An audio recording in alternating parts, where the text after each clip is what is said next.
Hello, my name is Arthur, and I am from England.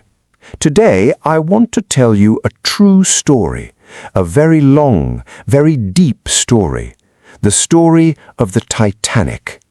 Just relax, listen to my voice, read the words slowly on your screen. Enjoy the history, and let's improve your English together. We have plenty of time. Close your eyes for just one moment. I want you to travel back in time with me. Imagine the year 1912. The world was very different back then.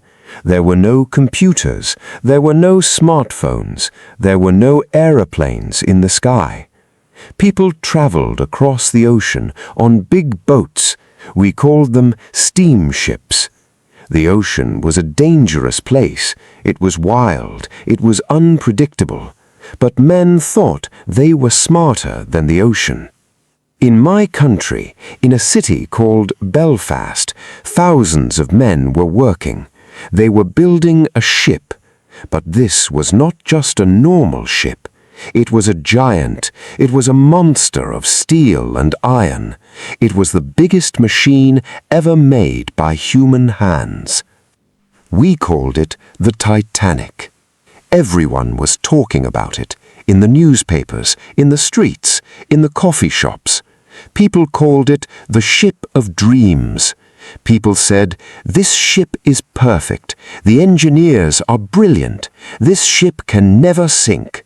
They said God himself could not sink this ship. We believed them. We were so sure. We thought we were safe. But we were very, very wrong. I was 22 years old in 1912. I was a young man with big dreams. I lived in a small town in England. I had no money, but I had a ticket. A third-class ticket on the Titanic. I was going to America, to New York City, the city of lights. It was Wednesday, April 10th, 1912. I packed my small brown bag. I put in 2 shirts, 1 pair of shoes, and a picture of my mother. I walked to the port in Southampton. When I arrived, I could not believe my eyes. The ship was right in front of me. It was like a black and white mountain. It was so tall it blocked the sun. It had 4 massive black chimneys on top. Orange smoke was coming out of them. There were thousands of people everywhere. It was a beautiful spring day. People were laughing. Men in nice suits were smoking cigars.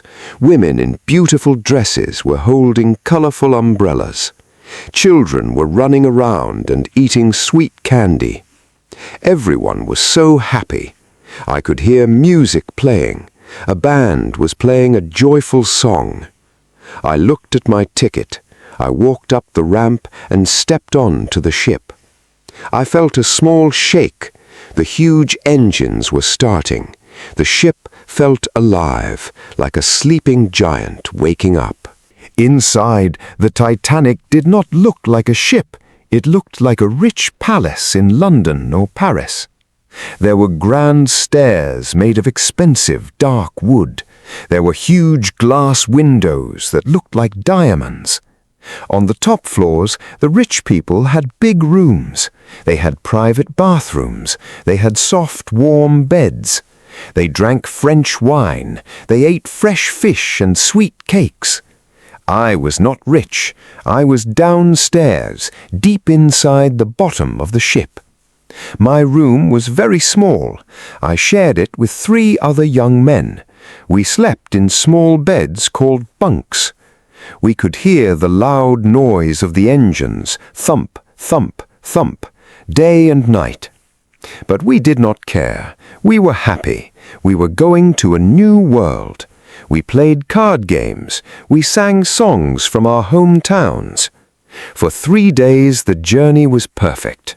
Thursday passed, Friday passed, Saturday passed. The ocean was so calm. The water was flat like a blue mirror. The ship was moving very fast. We felt powerful. We felt like kings of the ocean. We did not know what was waiting for us in the dark. Sunday arrived, April 14, 1912. The day was clear, but the air started to change. It became very cold. By the evening, the cold was terrible. If you breathed in, the air burned your nose. It was colder than winter. Up in a small room on the top of the ship, 2 men were working. They were the radio operators. Their job was to send and receive messages from other ships. All day the radio was making noise. Beep, beep, beep. Other ships were trying to warn the Titanic. The first message came in the morning. It said, "Be careful, there is ice in the water ahead." The second message came in the afternoon. It said, "Stop, big pieces of ice are floating near you." By nighttime, a total of 6 warnings came. 6 times the other ships said, "Danger, Iceberg." But the radio operators were very busy. The rich passengers wanted to send private messages to their friends in New York. The last warning came very late. The man on the other ship shouted through the radio, "Stop! We are surrounded by ice." But the Titanic's operator was tired. He replied, "Shut up! I am busy." He turned off the machine. The captain of the Titanic, a man named Edward Smith, knew about the ice. But he did not slow down the ship. He kept going fast, very fast. He wanted to reach New York early. He wanted people to clap for him. Pride is a dangerous thing. Pride makes you blind. The night was beautiful, but terrifying. There was no moon in the sky. Without the moon, the ocean was completely black. You could not see where the water ended and the sky began. There were millions of stars shining above. They looked like cold white diamonds. Most of the passengers were sleeping in their warm beds. Up on the highest point of the ship, 2 young men were standing in the cold air.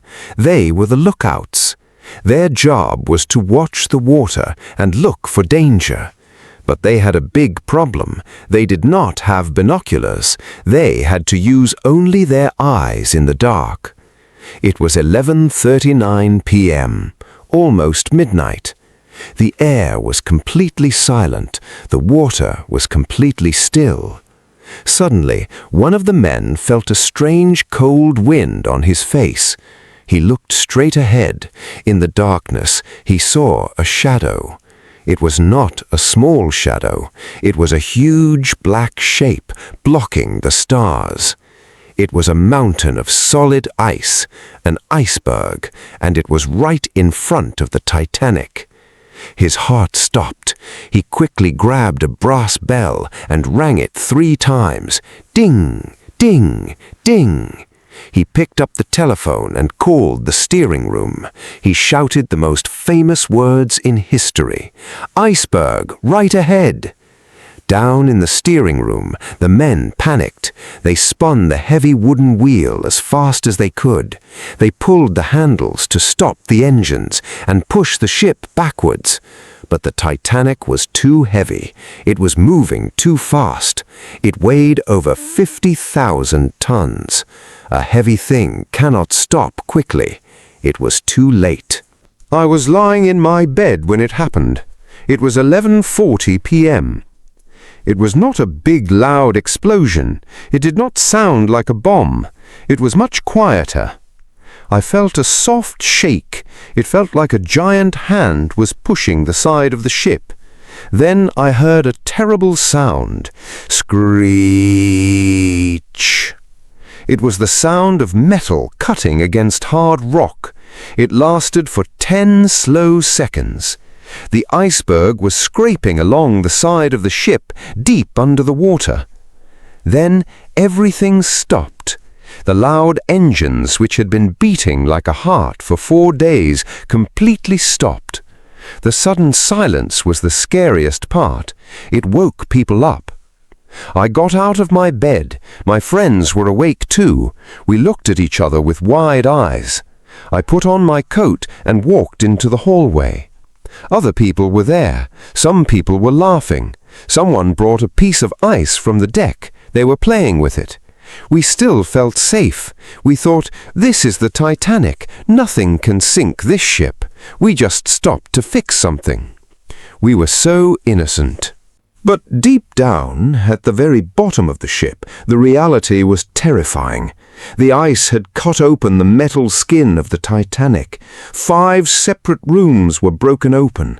The ocean was rushing inside with incredible anger and force. The water was green, cold, and heavy.